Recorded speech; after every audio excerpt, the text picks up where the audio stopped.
अभिषेक शायद कोई जानकारी देना चाह रहा है। अभिषेक,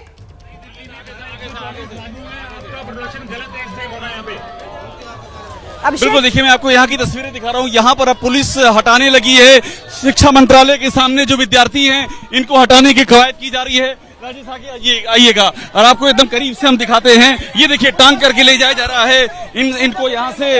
ये जो महिला पुलिसकर्मी हैं वो लेकर के जा रहे हैं यहाँ से विद्यार्थियों को। और यहाँ भी आपको हमें तस्वीरें दिखाते हैं। पुलिस ने घेरा बनाया हुआ है और यहाँ दिखाने दीजिए ना भैया, तस्वीर ध्यान दीजिए। और ये देखिए इधर से उठा के ले जाया जा रहा है। जितने भी विद्यार्थी हैं ये यहाँ से जाने को तैयार नहीं हैं और इनका लगातार कहना है। और राजेश भी दिखाइएगा, आपको हम ये तस्वीरें भी दिखा रहे हैं। देखिए यहाँ से इतने सारे जो महिला पुलिस के जवान हैं वो कोशिश कर रहे हैं इनको उठा करके ले जाने के लिए और विद्यार्थी जाने को तैयार नहीं है। ये देखिए चीख चिल्लाहट,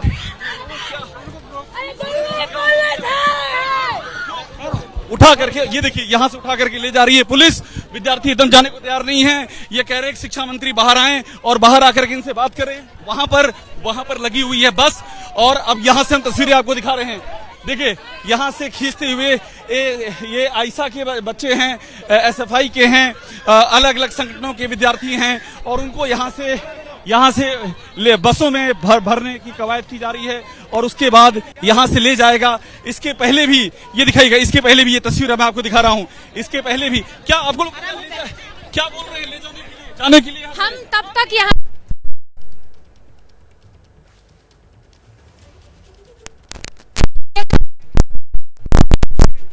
तो देखिए ये शिक्षा मंत्रालय के बाहर की तस्वीरें जो अभिषेक हमें दिखा रहे हैं और कैसे यहां से स्टूडेंट्स को अब जबरन हटाया जा रहा है। जो स्टूडेंट्स यहां पर बैठे हुए थे अपनी मांगों को लेकर, और इस मामले में अब यहां अफरा तफरी का माहौल देखने को मिल रहा है। जबरन यहां से हटाकर दूसरी जगह शिफ्ट स्टूडेंट्स को किया जा रहा है। लेकिन कई छात्र जो हटने को तैयार नहीं है वो डटे हुए हैं। उन्हें वहां से कैसे पुलिसकर्मी हटा रहे हैं, तस्वीरें हमारे सामने हैं।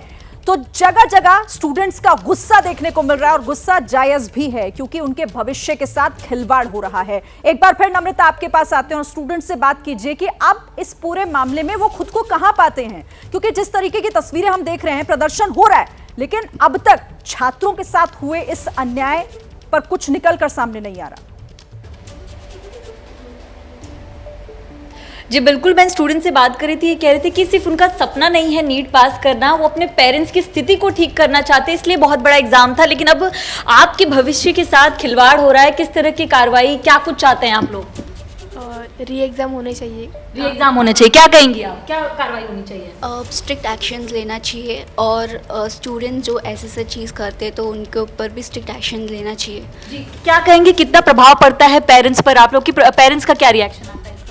जो हम एक साल इतना प्रिपेयर करके एग्ज़ाम देते हैं उसके मतलब ऐसा चुटकियों में ऐसा नहीं होना चाहिए ना कि हम इतना डिमोटिवेटेड फील करते ना हम कि री एग्जाम चाहते हैं आप लोग? हाँ बिल्कुल तैयार है फिर से एग्जाम के लिए? हाँ, जो पढ़ा है वो तो तैयार ही है, लेकिन जो 720 में से 720 लाया है जो उनका भी होना चाहिए। जी आप क्या कहेंगी? हाँ ज़रूर होना चाहिए री एग्ज़ाम। कितना डीमोटिवेटिंग फील होता है कि इतनी तैयारी करते हैं लेकिन पेपर लीक हो जाता है और पूरी भविष्य खराब होने।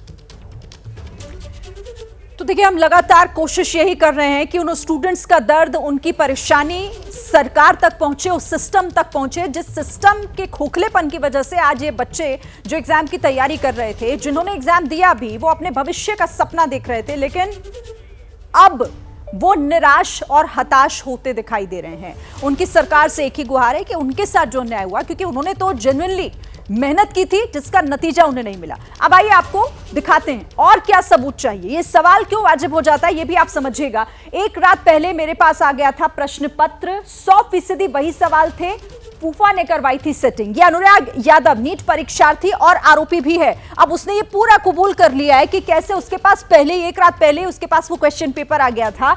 अब यहां पर आयुष राज नीट परीक्षार्थी और आरोपी, 4 मई को पेपर मिला, लर्न बॉयज हॉस्टल में आंसर रटवाया गया, अगले दिन 100% वही पेपर मिला।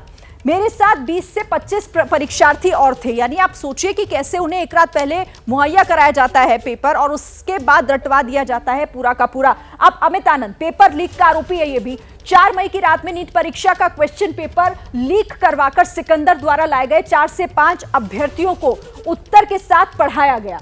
4 मई को अमित और नीतीश ने क्वेश्चन पेपर हासिल किया था। पटना में सभी उम्मीदवारों को रामकृष्ण नगर के हॉस्टल में इकट्ठा किया गया। पेपर के जवाब याद करवाए गए, इसके बाद उन्हें एग्जाम सेंटर छोड़ा गया। सिकंदर यादवेंदु ये भी इस मामले में आरोपी है।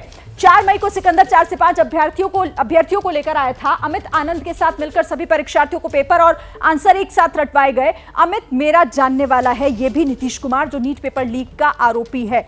अब आप समझिए कि ये पूरा सबूत है, ये पूरा कबूलनामा जो बता रहा है कि कैसे लीक भी हुआ है और कुछ चुनिंदा छात्रों को इसकी तैयारी करवाई गई और इस पूरे मामले पर सब कुछ खुलकर सामने आ गया। लेकिन अभी तक ये समझ नहीं आ रहा है कि आखिर फिर इस पूरे मामले पर वहां तक जांच कब पहुंचेगी जिसका इंतजार किया जा रहा है।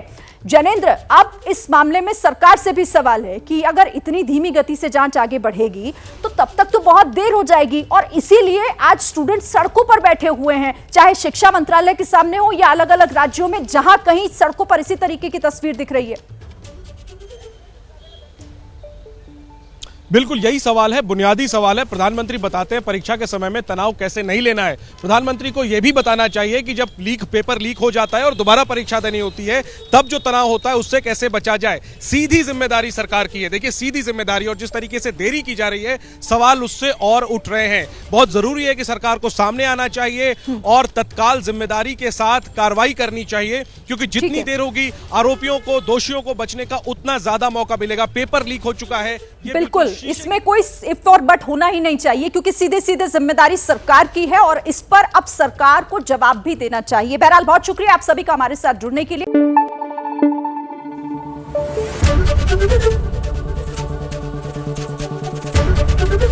एबीपी न्यूज आपको रखे आगे।